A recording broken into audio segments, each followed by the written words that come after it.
사도신경으로 신앙 고백하심으로 10월 10일 월요일 아침 예배를 하나님께 드립니다.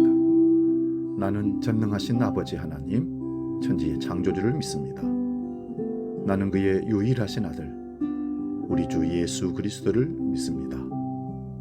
그는 성령으로 잉태되어 동정녀 마리아에게서 나시고 본디오 빌라도에게 고난을 받아 십자가에 못 박혀 죽으시고 장사된 지 사흘 만에 죽은 자 가운데서 다시 살아나셨으며 하늘에 오르시어 전능하신 아버지 하나님 우편에 앉아 계시다가 거기로부터 살아있는 자와 죽은 자를 심판하러 오십니다.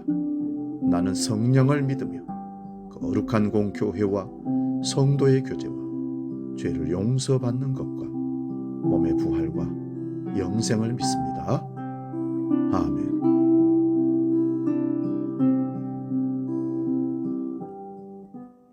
찬송가 383장 눈을 들어 산을 보니 함께 찬송합니다.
오늘 아침 우리에게 주시는 하나님 말씀은 구약성경 욥기 31장 24절에서 29절까지 말씀입니다.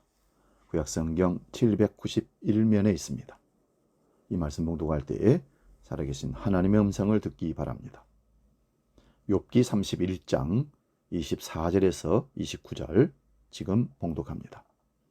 만일 내가 내 소망을 금에다 두고 순금에게 너는 내 의뢰하는 바라 하였다면, 만일 재물의 풍부함과 손으로 얻은 것이 많음으로 기뻐하였다면, 만일 해가 빛남과 달이 밝게 뜬 것을 보고 내 마음이 슬며시 유혹되어 내 손에 입맞추었다면, 그것도 재판에 회부할 죄악이니 내가 그리하였으면 위에 계신 하나님을 속이는 것이니라. 내가 언제 나를 미워하는 자의 멸망을 기뻐하고 그가 재난을 당함으로 즐거워하였던가. 아멘. 오늘 봉독한 말씀으로 내가의 하나님은 내가로 답하신다, 이런 제목으로 말씀의 은혜를 나눕니다. 내가라는 말에 하나님은 내가라는 말로 답하신다, 이렇게 설명할 수 있습니다. 내가라는 말은 나를 드러내는 말입니다. 우리는 살면서 내가 주인이 되어 나를 돋보이고 싶어하는 본능이 있습니다. 내 마음대로, 내가 하고 싶은 대로, 내가 원하는 대로 살고 싶은 본성이 우리를 끊임없이 하나님 앞에 서게 할 때 하나님은 우리에게 말씀하십니다. 네가 무엇이냐? 너는 아무것도 아니라 말씀하십니다. 하나님은 욥의 일생 가운데 중대한 한 가지 사건을 통해 우리를 교훈하십니다. 그 첫 번째가 하나님을 잘 믿어도 시험거리가 있다는 것입니다. 아브라함에게 이삭을 번제로 바치라고 한 것이 그랬듯이 욥의 시험도, 테스트도 그러했습니다. 하지만 사탄은 하나님과 우리의 간격을 멀게 하기 위해 틈만 있으면 위태롭게 만듭니다. 이런 것도 시험거리, 이것을 템테이션, 유혹이라고 합니다. 둘째는 성도의 삶에 어려움이 있어도 인내해야 함을 가르쳐 줍니다. 야고보서 5장 11절을 봅니다. 보라, 인내하는 자를 우리가 복되다 하나니 너희가 욥의 인내를 들었고 주께서 주신 결말을 보았거니와 주는 가장 자비하시고 공의를 여기시는 자신이라. 아멘. 하나님의 허락하심으로 사탄이 욥을 시험하는 내용을 보면 인간에게 가장 치명적인 약점은 자녀, 물질, 건강, 그리고 관계의 문제임을 알 수가 있습니다. 우리들의 삶의 중요한 부분인 동시에 이런 것들이 사실은 치명적인 뇌관이 되기도 합니다. 사단은 이것들을 가지고 우리를 시험하고 우리를 넘어지게 만든다는 사실입니다. 세 번째는 인간의 죄성은 정죄당함을 싫어한다는 것입니다. 죄를 지었다고 죄인이라고 얘기하면 핑계를 대면서 나는 죄인이 아니다. 나가 끊임없이 자기 의로움을 드러내려고 합니다.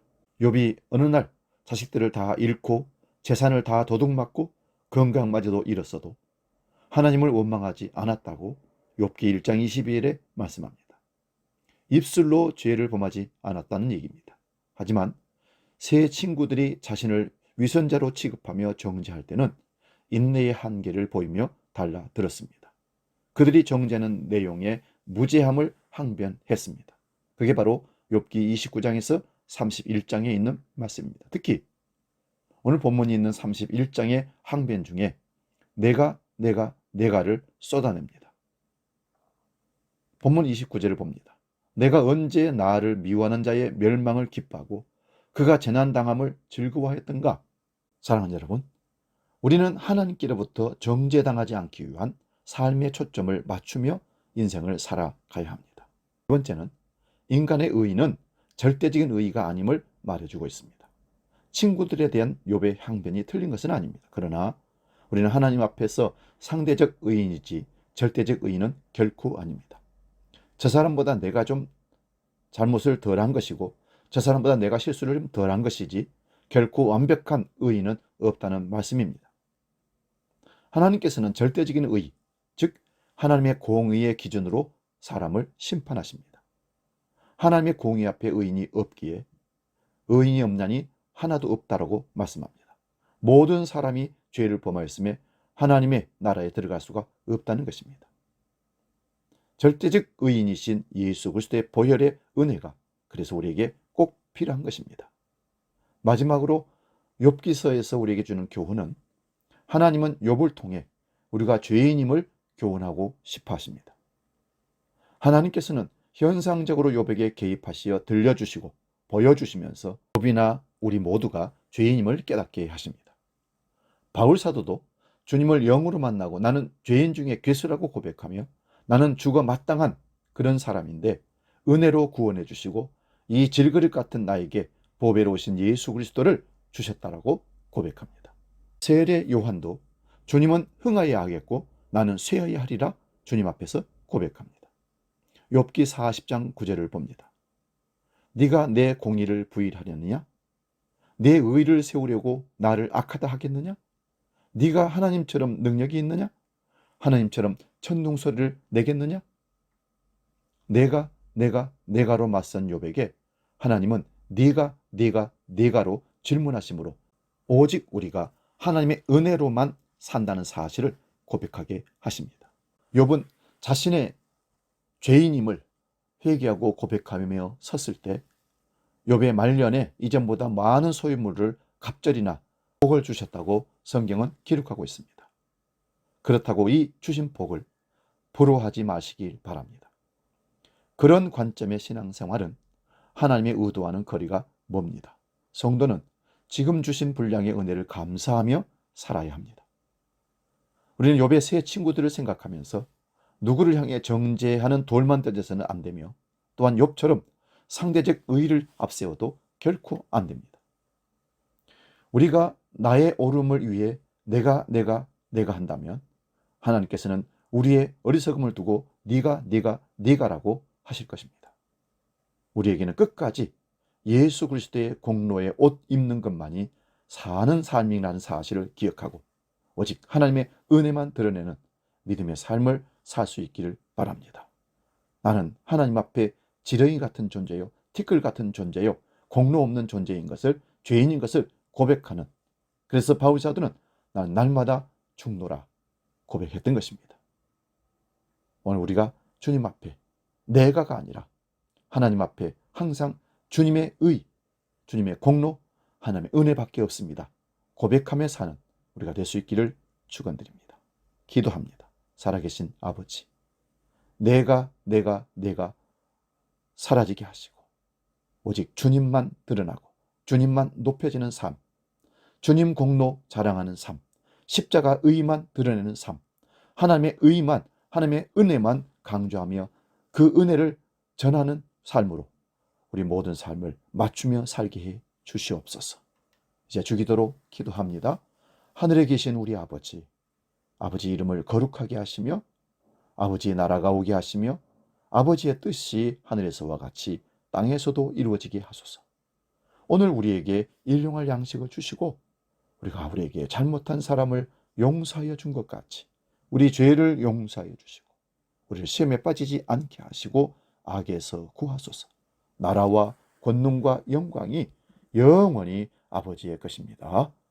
아멘.